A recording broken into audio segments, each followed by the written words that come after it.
আসসালামু আলাইকুম, welcome to my page and welcome to my another brand new video. তো আজকে আমি আপনাদের সাথে শেয়ার করব আমি কিভাবে বাসায় বসে আমার চুলগুলো কালার করে ফেলেছি। আমি আমার চুলে আগে কখনোই কালার করি নাই, অনেক দিন যাবৎ কালার করব করে ডিসিশন নিতে পারছিলাম না। একরকম ভয়ই লাগছিল যে কালার করব কিনা।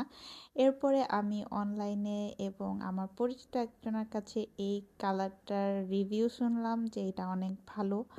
তো এরপরে আমি এটা অর্ডার করে ফেললাম। তো এই কোটা হেয়ার কালারটা অনলাইনে বেশ ভালোই ভাইরাল, অনেকে এটা ইউজ করেছে এবং ব্যাড এবং গুড দুই রিভিউই এটার আছে। তো আমি ফাইনালি ডার্ক চকলেট শেডটা এখানে অর্ডার করে ফেলেছি। এই কালার প্যাকটার প্রাইস আমার কাছ থেকে নিয়েছে 800 টাকা এবং এখানে ছিল 100 ml ডেভেলপার, 100 ml কালার এবং একটা হ্যান্ড গ্লোভস, সাথে একটা ম্যানুয়াল। তো এই ছিল আমার রিয়েল হেয়ার, যেটা ন্যাচারাল কালার। তো ফাইনালি আমি কালার করার জন্য প্রথমে ডেভেলপারটা একটা বাটিতে নিয়ে নিলাম। মানে আমি এখানে হাফ নিয়েছি, কারণ হাফ দিয়ে আমি পরে আবার একবার কালার করেছি। আর সাথে অর্ধেক ডেভেলপার অর্ধেক হেয়ার কালার নিয়ে আমি মিক্স করতে থাকলাম।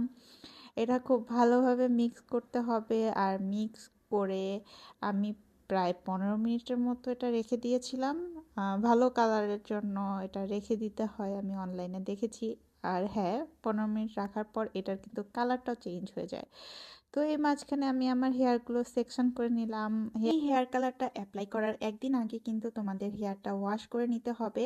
যেই দিন তুমি হেয়ার ওয়াশ করবা ওই দিন কিন্তু এই কালারটা কোনোভাবেই ইউজ করা যাবে না। এতে করে তোমার ভিজা চুলে তুমি যদি এটা ইউজ করো, এটা মেল্ট হয়ে তোমার স্ক্যাল্পে লেগে যেতে পারে, যেটা তোমার স্ক্যাল্পের জন্য হার্মফুল হবে। আর তারপরে আমি এখানে প্রথমে লাস্টের মানে একদম পেছনের হেয়ার থেকে কালার করাটা স্টার্ট করেছি। আর এই যে দেখো, কালারটা কিন্তু অলরেডি 15 মিনিট পর চেঞ্জ হয়ে গিয়েছে। আর এটা হালকা একটা স্মেল আছে। আমি যখন নেটে ভিডিও দেখেছিলাম তখন দেখেছিলাম যে হেয়ার যখন কালারটা অ্যাপ্লাই করা হয় অনেকের চুলটাই নাকি একটু গরম হয়ে ওঠে, কিন্তু আমি শীতকালে করেছি এই জন্য নাকি আমি এরকম কিছু ফিল করি নাই। আর হেয়ার ড্যামেজ নিয়ে আমার আসলে কিছু বলার নাই, আমার চুল অলরেডি অনেক ড্যামেজ, যেহেতু তো ড্যামেজকে এখন আর আমি একদমই ভয় পাই না। তো আমার একটু আসলে ক্যামেরার সামনে বসে হেয়ারে এটা অ্যাপ্লাই করতে সমস্যা হচ্ছিল। মানে একটা আয়নার সামনে বসে হয়তো আমি ভালো লাগাতে পারতাম। তো যাই হোক, আমি একটু অল্প অল্প করেই প্রথমে দিয়ে নিচ্ছিলাম, যেহেতু প্রথমবার ছিল একটু ভয় ভয় লাগছিল যে কীরকম না কীরকম একটা রিয়াকশান হয়। আর হ্যাঁ, তোমরা চাইলে প্যাচ টেস্ট করে নিতে পারো, যেটা আমি করি নাই।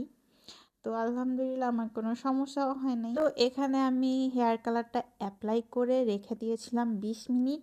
আর 20 মিনিট পরে আমি এটাকে নর্মাল পানি দিয়ে ওয়াশ করে নিয়েছি, কোনো শ্যাম্পু করি নাই। তো এই ছিল আমার ফার্স্ট দিন ইউজ করার পরে রেজাল্ট। এটা সানলাইটে একটু দেখা যাচ্ছিল, নর্মালি তেমন একটা দেখা যাচ্ছিল না। কিন্তু এরপরে 1 সপ্তাহ পরে আমি এটা আবার অ্যাপ্লাই করেছি। আর এই ছিল এইটার এন্ড রেজাল্ট। ফাইনালি সেকেন্ড বার যখন আমি অ্যাপ্লাই করেছি, এটার কালারটা খুবই ভিজিবল হয়েছে। আর কালারটা খুব বেশি লাউড না, আমি এরকমই একটা কালার চাচ্ছিলাম।